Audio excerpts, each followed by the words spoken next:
place, let's gather round. An adventure is always waiting. This storytelling news for us, and we always know what's happening. We act, we play, we dance, we sing from 9 to 10 on Saturday morning. Youth on the go. Let's start the show. Youth on the go. Let's start the show. Let's go, let's go, let's go.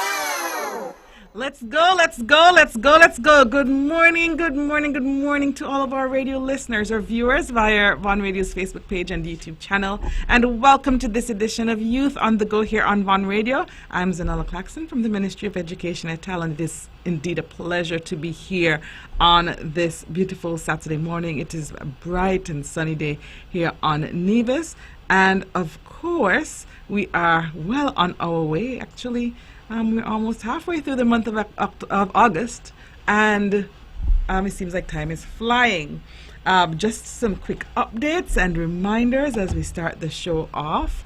Of course, we know yesterday we saw the conclusion of the 2025 edition of the Summer Job Attachment Program, and our interns as well as our supporting businesses were recognized yesterday, and I take this opportunity to say kudos to the team at the Department of Youth for executing and for consistently working with the various partners to ensure that our young people get an experience that will shape an important part of their lives as they themselves prepare for the world of work.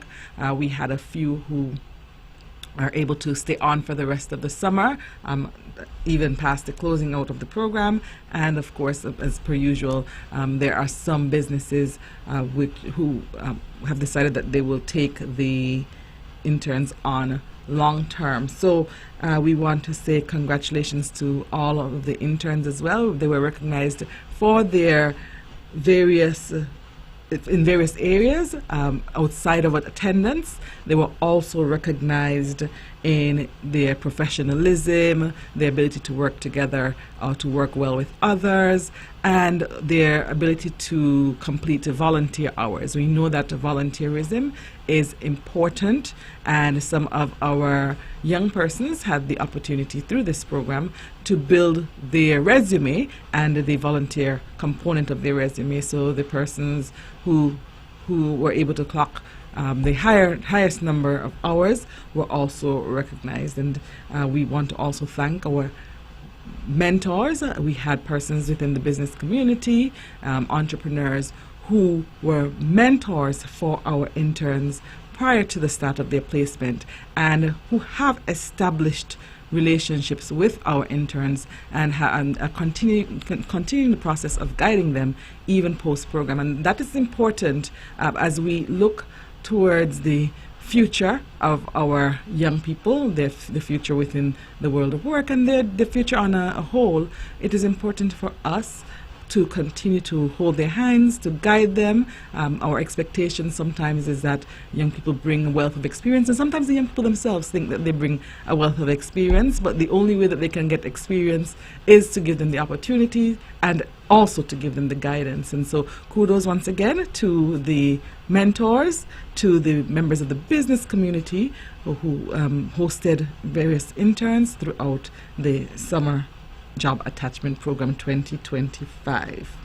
All right, and so as we speak about the Department of Youth, we are aware of the Youth Impact 12 Awards, and at the end of each year, the Youth Impact 12 awardees get the opportunity in the upcoming year to implement a project through the sponsorship from Regency, and so the Regency Group. And this year, some of our awardees have partnered, two of our awardees have partnered to offer a financial education and entrepreneurship workshop, and that workshop commences on Monday. It starts on Monday from 8:45 a.m. to 3:30 p.m. and it goes until Wednesday. The target age group, ages 15 to 18, and it is an opportunity to gain lifelong financial and entrepreneurial skills, and they will have the chance to learn about business plans, financial goal setting, marketing, budgeting, savings, investing, and so much more.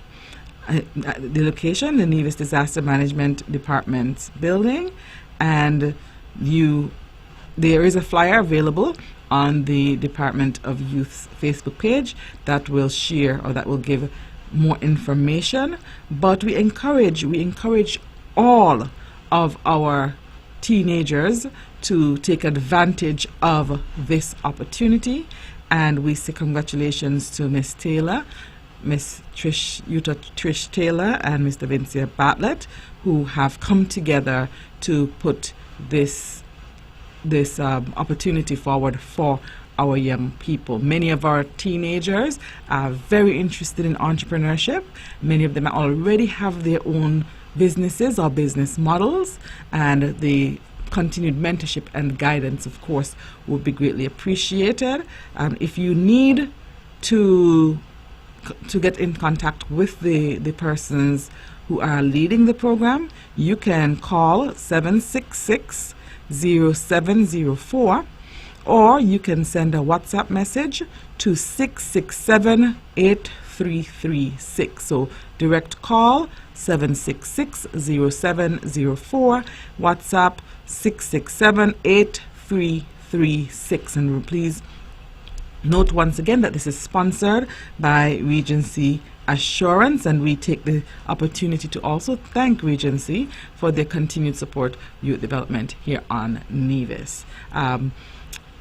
So parents, guardians, we know that even though the teenagers are at home and they are on break, that some of them have been working on their own businesses. They've been doing several things, and having that background and that information related to business and money management, business management, entrepreneurship will be an asset for them as they navigate the final years of their academic journey and transition into their professional journey, whatever that may look like. So please go on out. If you haven't registered yet, get on the Facebook page and get a bit more information and reach out to the relevant parties. We say congratulations to Miss Taylor once again and Miss Bartlett for envisioning this and for bringing it to the fore for our students and our young people here on Nevis. We're going to take a short break and then we'll be right back. From Queen City, Nevis, this is the powerhouse of the Eastern Caribbean, Vaughan Radio.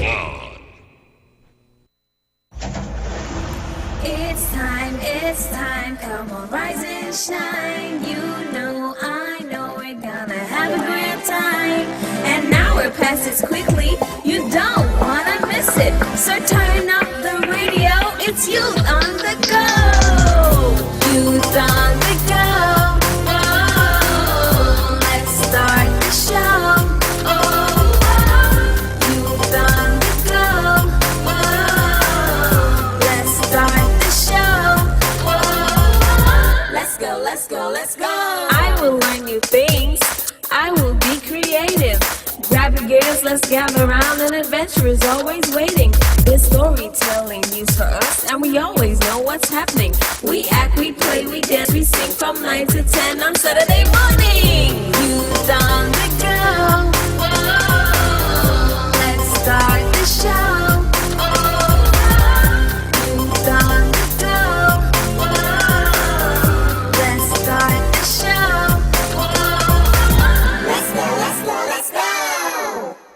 Go.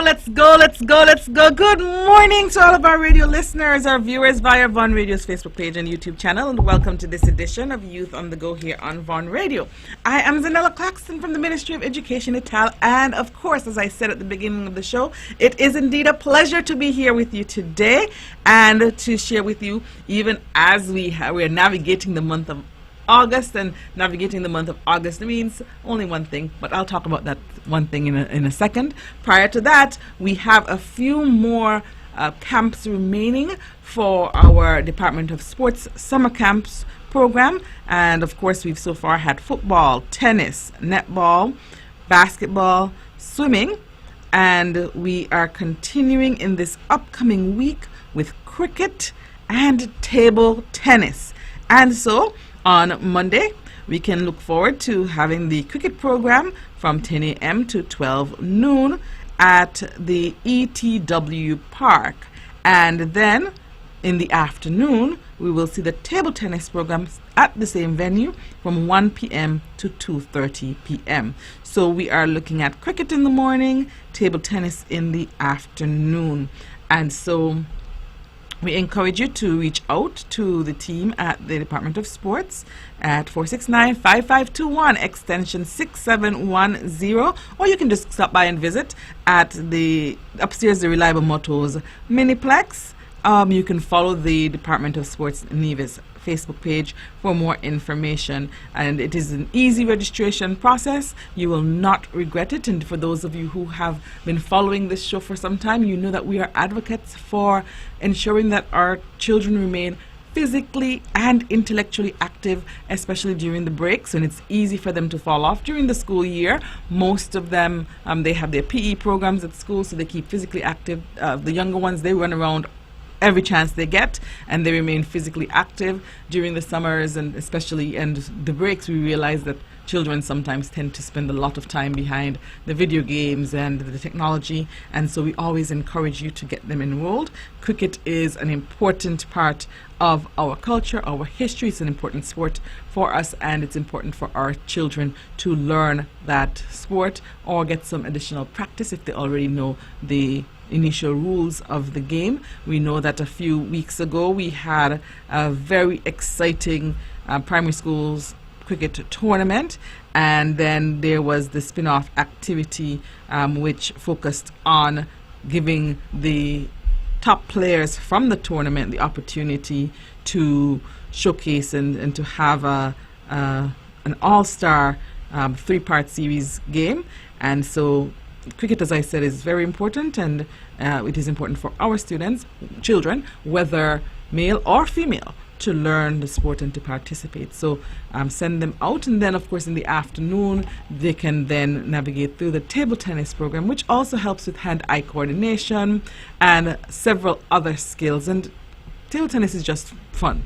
It's something that it's a sport, and it is a competitive sport in some parts of the world. I know of some of my friends from college who are from the Caribbean region as well, who played table tennis competitively. So there are opportunities, but before you get to the competitive level, it's important for us to have the foundational skills in place, and so that is the intention of these summer camps, which are going to take place on Monday. All camps next week take place at the ETW Park. As I said, the cricket program starts at 10, and then at 1 o'clock you can, for those who are enrolled or interested in the table tennis, you'll go from 1 o'clock to 2:30 p.m. All right, so those are the camps and activities which are currently taking place. And as I said, when we get to that last, the end of the road when it comes to camp, we know that only means one thing. Camps usually close out 2 to 3 weeks before the start of the school year, and so we close out the camps next week, which means after next week we have 2 beautiful weeks until we see our lovely students. And so we will talk a bit about that in a second. As I said, ahead of the back to school and the reopening of school, though, is often with a few years of COVID being the exception, we see the release of the CXC results. And so CXC has placed a notice for public consumption that the results will be available, the preliminary results will be available on Friday, August 15th, 2025. And why do they use the word and the term preliminary? Preliminary means that those results are subject to change for various reasons. One of those reasons would be sometimes there are a few subjects that come back ungraded, and so that gives the opportunity for the final grades to come back. Another reason that you might see preliminary is that there is a window post release of grades for the query process, and so some persons may want a review of the grade, and there is a cost that comes with that, and there's a process as well. So if when you open your grades on Friday through the portal, you say, okay, I got a 2 in this and I think I should have gotten a 1 based on my performance, based on my knowledge, based on my confidence, then there is the process of having the conversations and paying the relevant fees to ensure that you are able to have that query go through. Now, these fees are not implemented by the Department or Ministry of Education.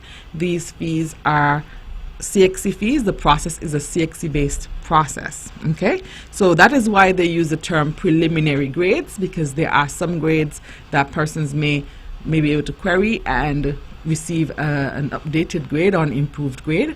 Please note that querying a grade does not mean that it will be improved or it will be upgraded or updated. It means that they will go back and review your script to see if you were indeed fairly graded based on the questions that you yourself or the student who wrote the exam may have. So that is why they use the term preliminary grades. And if you're observant, you would realize that it takes some time for the final grades to come out. It takes some time for us to see the various releases. In fact, the releases for the top performers in the various subject areas didn't come out until about a month or 2 ago, and so it takes some time. The process is not an overnight process, and so that is why we have that preliminary portion, and then once all of those are sorted out, everything is sorted out, that is when you get the release of final grades happening. So as I said, the Caribbean Examinations Council Facebook page posted the link for the access of the grades. You students, you already know how to access your student portal, but for those who do not, you can get that link on their page or on the Department of Education Nevis Facebook page. You click on the link, it takes you to the page where you have to enter your information. I hope that you have you didn't lose or misplace your registration documents. You were supposed to safeguard them, as well as your receipts after writing the exams, just in case something shows up and there's an ungraded or something that states that you were not present and you need to make sure that you always have those receipts. So if you don't have your receipts, please, or you don't know where you put them, please use the next few days to make sure that you locate them.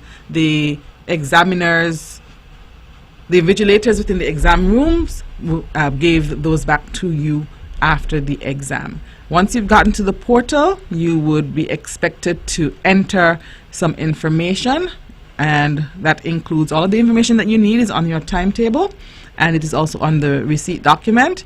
You will be expected to enter your center number. You'll be expected to enter your candidate number, which is 10 digits. Or if in the absence of those, you may have to enter your center number and your birth certificate number. So either way, you will need to know your center number. And as I said, once you have your receipts and timetables and documents that you received throughout the process, you should be fine. You will also be expected to enter your last name, your date of birth in the order of day, month, and year, and all of this information is given to you on the website. And then the examinations period, and you wrote the exam during the May-June 2025 sitting, so that would be your selection at that point. So those are the bits of information that you need to make sure that you are able to access your results, and the results should be based on the release from CXC. Your results should be available as of 1 p.m. on Friday. So as of 1 p.m. on Friday, you should be able to access. Of course, sometimes technology can cause delays, and sometimes some students can get in on first go. Some have to try a few more times to get in, but keep trying and you should be able to get in to access those. And that goes for private candidates, that goes for CXC CSEC, that goes for CXC CAPE, that goes for CXC CCSLC candidates. As long as you wrote examinations within the CXC suite, you should be able to access those results. We know that it is often a very nerve-wracking time, especially for the candidates and their parents, and so at this point, we can't wish you the best because the exam is done and whatever you've done has been done. But we hope that you find the results rewarding, and that they reflect the work that you put in to the process, and that you know that there is a recourse for if you have any questions or concerns. I spoke to that previously, and that is also always a pathway that you can take. And we, over the next few weeks and months, we know that you will be accessing your various next portions of your journey. So for those who are transitioning into the world of work, we know that these results will help you to secure jobs. For those who are going to navigate the tertiary education world, whether locally, regionally, or internationally, we know that these results will also help you to navigate those. And so they are important. They are important on your journey, whether, as I said, you're going the academic route or you're going to just transition into the world of work. That right and that choice is yours, and so we hope that whatever the results are, that you are able to effectively do so. If for some reason you did not perform as well as you intended or wanted to, you did not pass as many subjects as you need to move to the next point on your journey that you intended to, know that this is not the end. And I start that early. I often say it quite early. It is not the end. And so you also have opportunities, because mistakes are part of the learning process. And so you will have opportunities to get back to it for those subjects that you may not pass or do as well as you wanted to, and you want to do a resit. That is also an option for you. And so whatever the outcome, please know that you have options, and we encourage you to keep going forward, keep pushing through, and not to get deflated to the point where you decide not to push for the dreams that you have. Keep pushing towards your dreams and your goals, and you will surely reach them. So Friday, 1 p.m., you can start logging in to the portal to access your grades, and we look forward to the various results and the various updates which we will receive after that point. We're going to take a short break, and we'll be right back. When VON vibrates, the whole Caribbean must shake. 860 AM, the Powerhouse. It's time, come on, rise and shine. You know, I know we're gonna have a great time.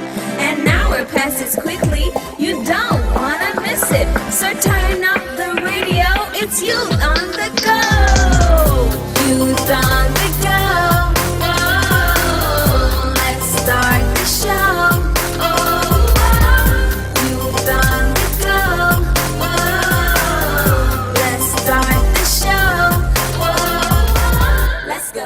Let's go. I will learn new things. I will be creative. Grab your gears, let's gather around. An adventure is always waiting. This storytelling news for us, and we always know what's happening. We act, we play, we dance, we sing from 9 to 10 on Saturday morning. Youth on the go. Whoa. Let's start the show. Youth on the go. Whoa. Let's start the show. Let's go. Let's go, let's go, let's go, let's go. Good morning to all of our radio listeners or viewers on Von Radio's Facebook page and YouTube channel, and welcome to this edition of Youth on the Go here on Von Radio. I am Zanella Claxton from the Ministry of Education et al. And of course, it is indeed a pleasure for me to be here with you this morning and to share with you as well. We are talking about youth on the go, and so it was almost remiss of me to not share and to congratulate publicly the achievements of one of our very own students here on Nevis. For those of you, and I know that this was widely circulated, the United States Embassy has a Youth Ambassadors program for the Eastern Caribbean, and each year young people across the region have the opportunity to travel to the United States for a 2-week period, and it is an exchange-focused leadership, civic, and community service activity. And among those young people who were selected is our very own Zion Hadding. Zion Hadding, she's 17 years old, formerly from the Nevis International Secondary School. She's currently at the Nevis Sixth Form College, and she is one of the 2024-2025 25 most remarkable teens. And now Zion is proudly one of the representatives of the region for the 2025 Youth Ambassadors for the Eastern Caribbean program, as I said, sponsored by the U.S. Embassy to Barbados and the Eastern Caribbean. It was hosted through that, and every year you have the chance to apply. Zion has a list of accolades. I can recall she was one of the Girls of Excellence highlighted by the Department of Gender Affairs maybe about 2 years ago. As I said, last year she was one of the 25 most remarkable teens during the last cohort, and now she is off to the United States to participate in this program. The Zion's areas of focus, according to the release, of course, we know that she's very active in the arts, and so she is focused on both media and environmental initiatives. Congratulations to Zion, of course, to her parents and her entire support system for continuing to guide her as she strives for excellence in all that she does. And if you know Zion, and of course you know that she's Miss Legacy. She has been a junior calypsonian for as long as I can remember, and so, as I said, she's very active in so many things, and we want to congratulate her. Zion, we're so proud of you, and we look forward to many great things to come. While we're talking about the accomplishments of our students and persons within our federation as well, we have some students who have been doing very well within the area of swimming, and we want to say commendations to Skylar Connor. Skylar recently returned, and we want to say congratulations to you, Skylar, for a job well done. And then we have Jonathan Essien, who will be traveling in short order as well. And these young people are doing a phenomenal job in the area of swimming, and we commend them for that. So we have Jonathan. Jonathan will be going to the Junior Pan Am Games in Paraguay, and he will be focused on the 100-meter butterfly and 100-meter freestyle events, and he will be accompanied by Coach James Weeks. And so, as I said, congratulations to Jonathan for that and for doing such an amazing job. And prior to that, earlier, the end of July into early August, we say congratulations to Skylar. Skylar also did very, very well. Skylar went to Singapore for the World Athletics Championships, and she participated in the 50-meter freestyle and the 50-meter breaststroke. And so we want to say congratulations to her for doing so well. We are so proud of all of you, all of our young swimmers, our young athletes, our young people who are navigating various spaces and representing very, very, very well. And it just goes to show that we have talent, we have skill, and I want to at the same time take the opportunity to encourage us all, the various adults in the lives of our students. I want to encourage us to continue to support them.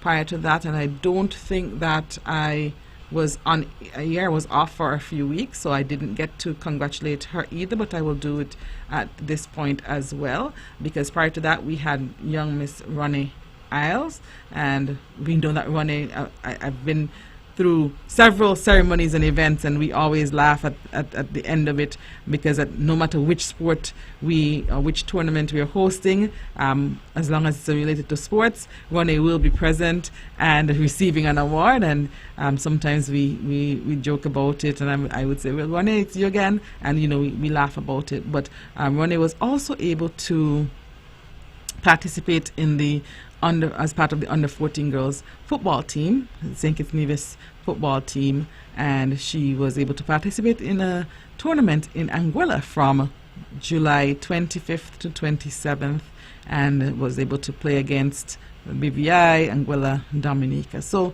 as I said, many of our young people are shining in various areas, and they're shining based on skill and talent, yes, but I encourage all of us to support our students as they navigate the various spaces, as they go out to represent, and even before they get to that place, even within our classrooms, within our communities, within our various organizations, they're present, and lots of them just need some support. We know, and sometimes when you talk to children and to young adults, they would reference the persons in their lives who spoke positively into them, who encouraged them, who ensured that they remained on the correct path, who corrected them in love, and who they always knew had their best interest at heart. And I challenge all of us to be one of those people as we come into contact with various children. Even within our ministries and our departments, we will not be able to interact or engage or have that impact on every single child, but each of us within the community, from the families to, as I said, the general public, to the supporting communities and organizations, we have opportunities to reach and help students and get them to a place where they themselves never envisioned that they would. An encouraging word goes a long way, and it remains within the memories of those students for years and years and years and years to come. So I encourage you, if you see a student with some talent, if you see a student with not as much talent but a lot of passion or interest, because sometimes the interest and the passion can be shaped into the talent based on where they want to go, just encourage them, to support them so that they will be able to realize their dream. We're not too small. We're not from too small of a space. We have long lists of persons who previously were able to overcome several obstacles and barriers and were able to be successful in their various fields. We have for decades past and decades to come, I would dare say, lots of talents and opportunities here for our students, and opportunities for them to excel.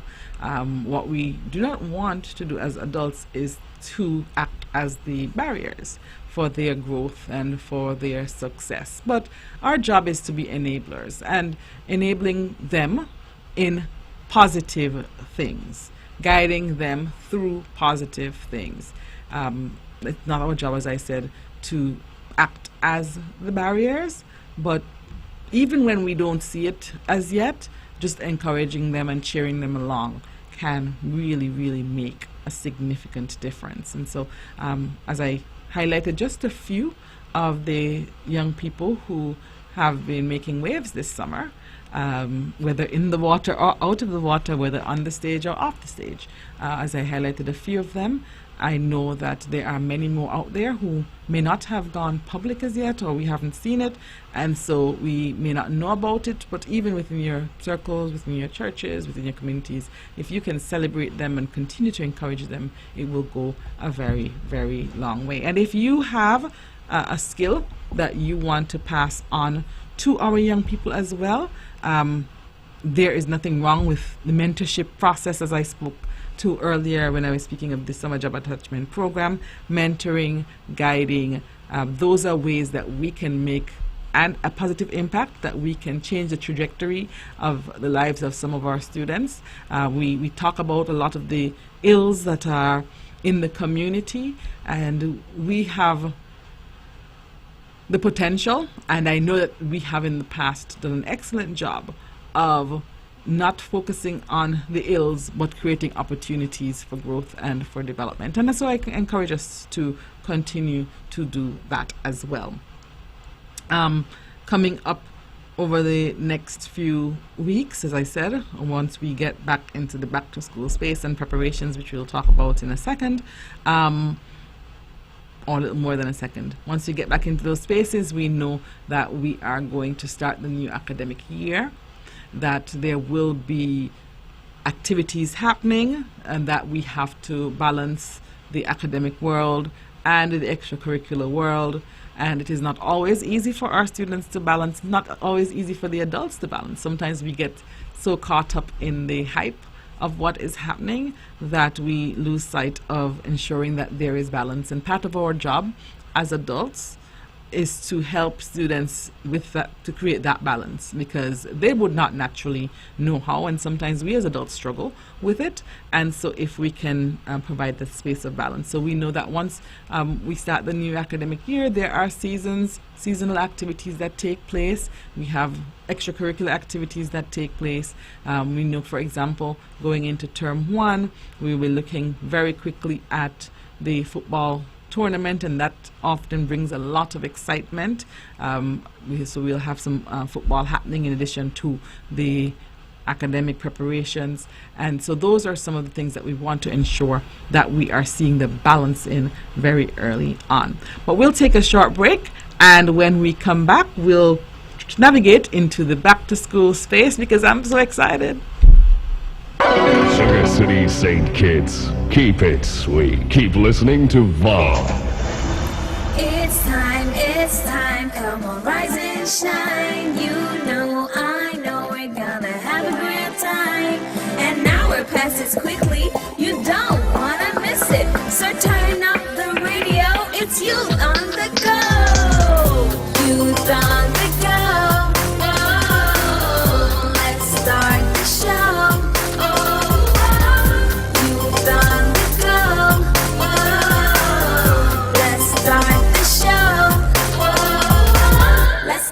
Let's go. I will learn new things. I will be creative. Grab your gears, let's gather around. An adventure is always waiting. This storytelling news for us, and we always know what's happening. We act, we play, we dance, we sing from 9 to 10 on Saturday morning. Youth on the go. Oh, let's start the show. Youth on the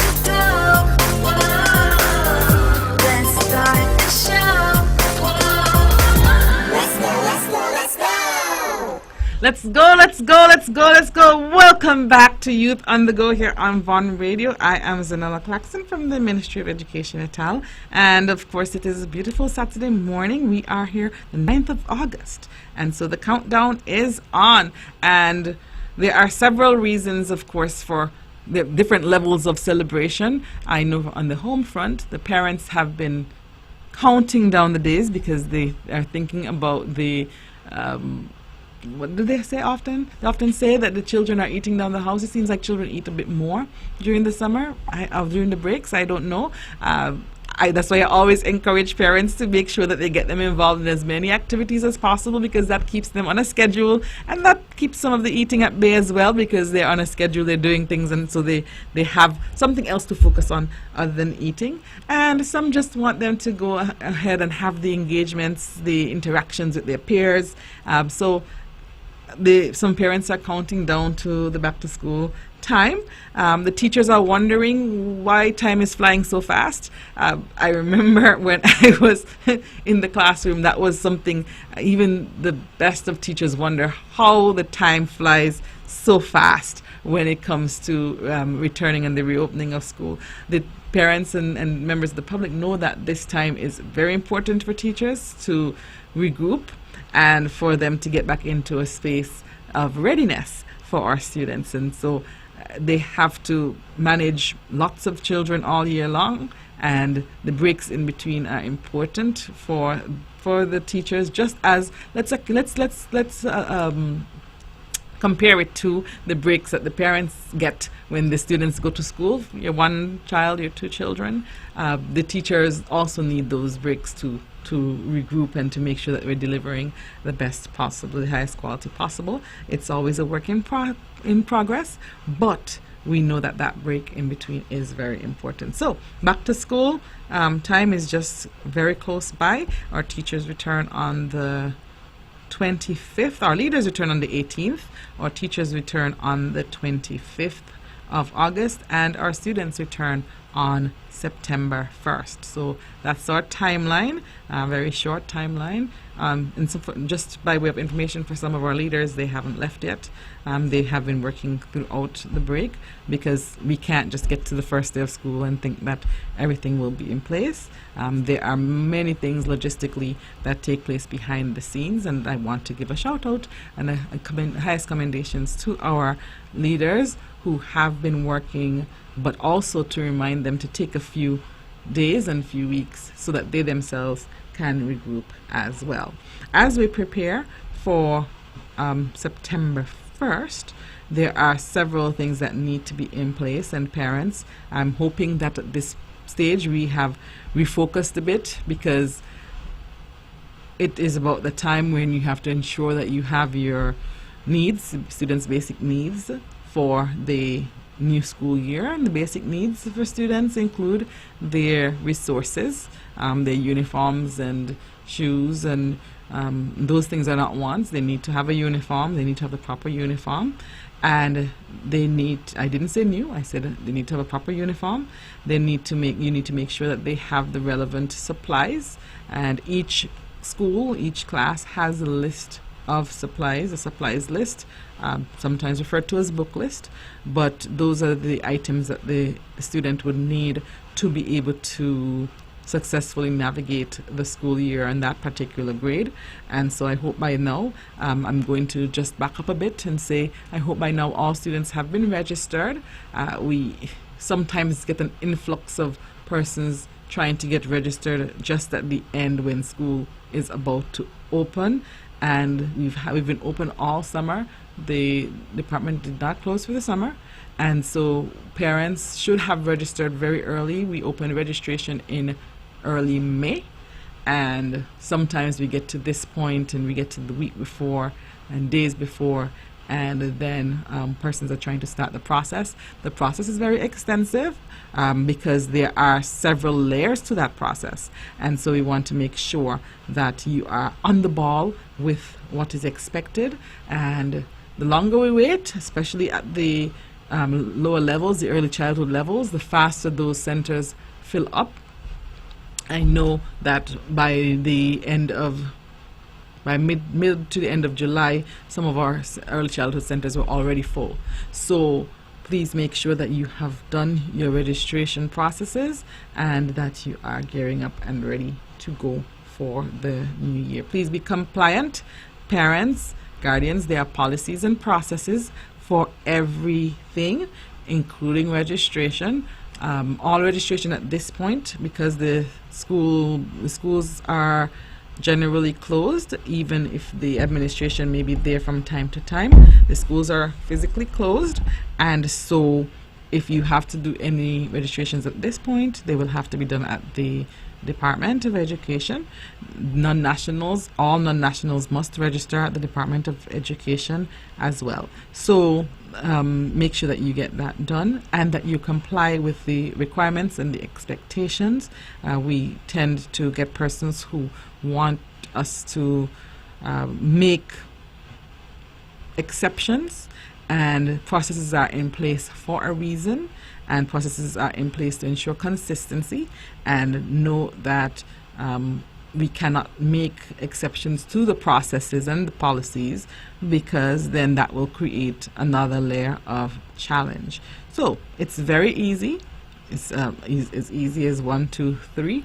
Everything is laid out, and the team is always ready and willing to assist, to support, to guide the youth through the process. And we've tried as much as possible for each requirement to not only provide guidance, but also to provide, in some instances, templates that instead of having to write a letter, you just fill in the blanks, just to make it easier for parents. But as I said, it can't be a last-minute rush, and so please make sure that those pieces of the process are taken care of, and that is done as quickly as possible. Then,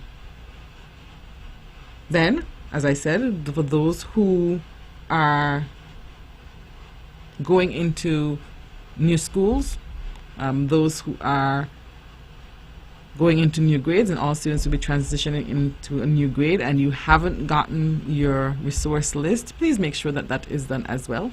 We cannot wait until it's too late, or you want your students to go with their minds set and ready for the new year. And so the point at which we should start sourcing resources should not be after the school year has started. And so we have 1, 2, 3. We have 3 Saturdays left. 3 Saturdays left, and so we hope that you would use that time to procure your resources.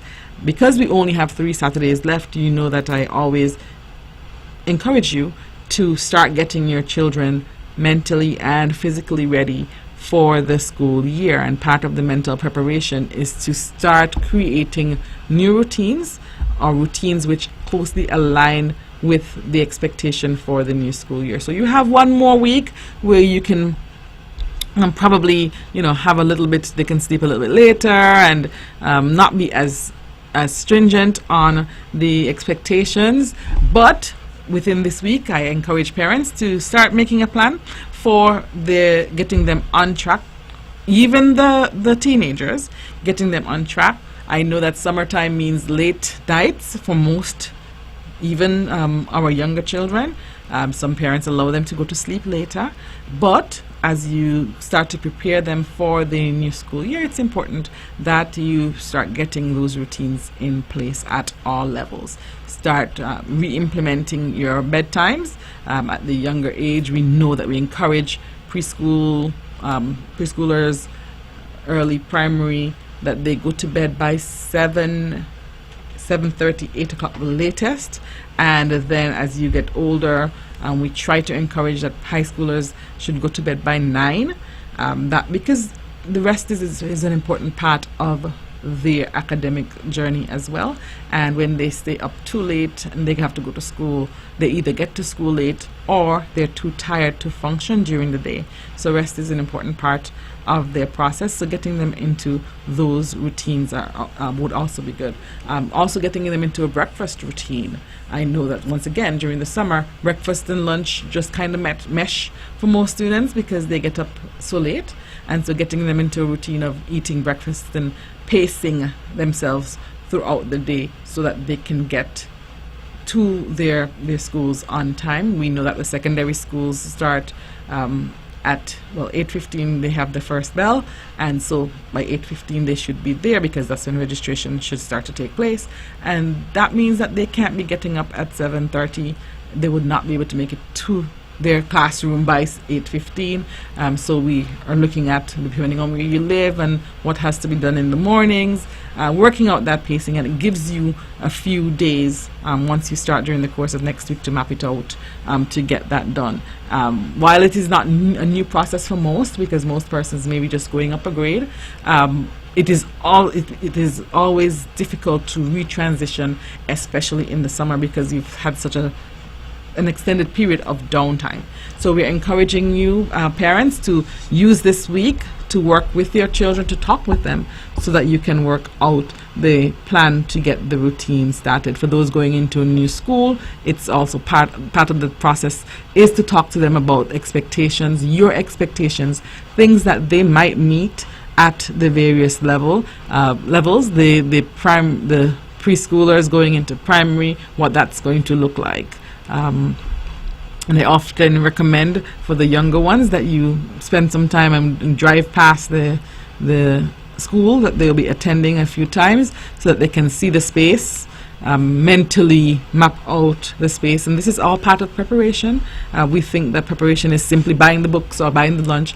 The psychological preparation is equally as important. So driving past the schools, having the conversations, telling them the name of the school so that they know where they're going, it also starts that process of getting them ready for back to school. So for the high schoolers and those going up into the upper primary, you start talking to them about various expectations and peer pressure and influences. We start talking to them about interactions with our peers and what bullying looks like and what the expectation is from your household when it comes to being bullies and to targeting persons who they feel are weaker and trying to bring them down.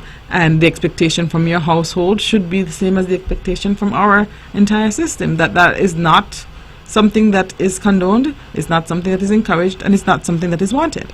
That we should be able to interact with our peers without bringing them down, without making them feel less than themselves, without purposefully hurting persons with our words and with our actions.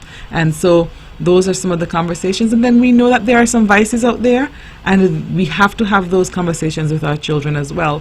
What are some of the things that they may face that are allowed in other households but are not allowed in ours? And so parents, as you prepare for back to school and you get things in place, know that it's a holistic preparation so that we can work towards our students' success. And on that note, September 1st is our new target date when the doors reopen for our students across the island of Nevis. And so we thank you for tuning in today, and we look forward to interacting with you next week for another edition of Youth on the Go here on Vaughan Radio. With all the power from the tower, this is the powerhouse of the Eastern Caribbean, VON Radio, from the Federation of St. Kitts and Nevis.